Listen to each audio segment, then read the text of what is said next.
Well, if you have trouble sleeping at night, you may have a sleeping disorder. As a matter of fact, 42 million Americans have sleep apnea.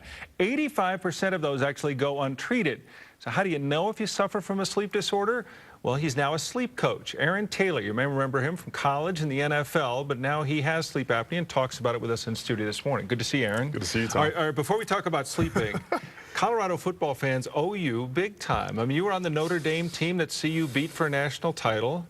And you were on the Packers team that the Broncos beat for a Super Bowl. I mean, that's terrific stuff for us here. See, my charitable roots go way back, all the way to 1990 with that mysterious clipping call. But it was a great game, and you guys deserve to win it. Well, thanks for joining us this morning. Now, you're talking about sleep apnea. Obviously, you must have a vested interest in learning about this and telling us about it. Yeah, initially I was indirectly affected with it when a teammate of mine, Reggie White, died in the middle of the night with a sleep apnea machine, a CPAP machine next to his bed that he was underutilizing. Then I had another friend in Mexico that I volunteered with down in South America who also died from complications related with sleep apnea.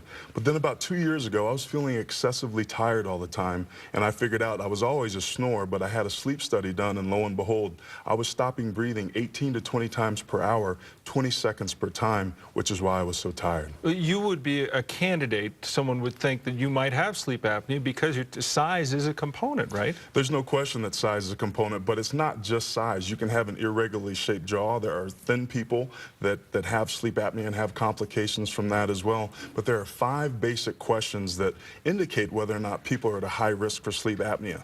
Do you snore? That's a big one. And you think the way people complain about it, that's probably pretty broad. There's no question. So this is to the wives as well that are out there listening, or people with a loved one. If you answer yes to 2 or more of these following questions, you're at a high risk. Do you snore? Are you excessively tired throughout the day? Has anybody ever told you that you stop breathing in the middle of the night?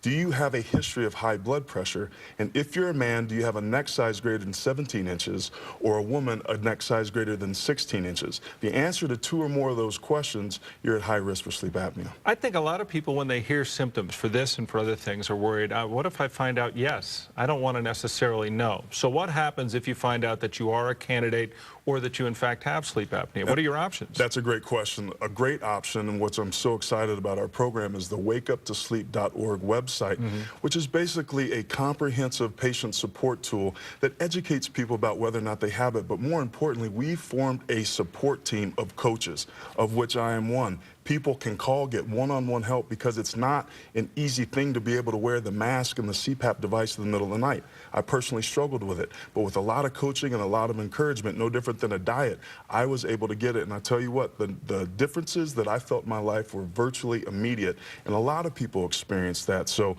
people have to realize, if they're out there trying to get compliant on their machine, which means using it regularly, they don't have to do that alone. There's finally a resource to do it, and that's what we're trying to do, is wake people up to the importance of sleep, and that's what our program's about. Well, we'll link that website to ours. You can get more information at kwgn.com, and as always, to be forewarned is to be forearmed. Aaron, it's good to see you. Thanks very much. Tom.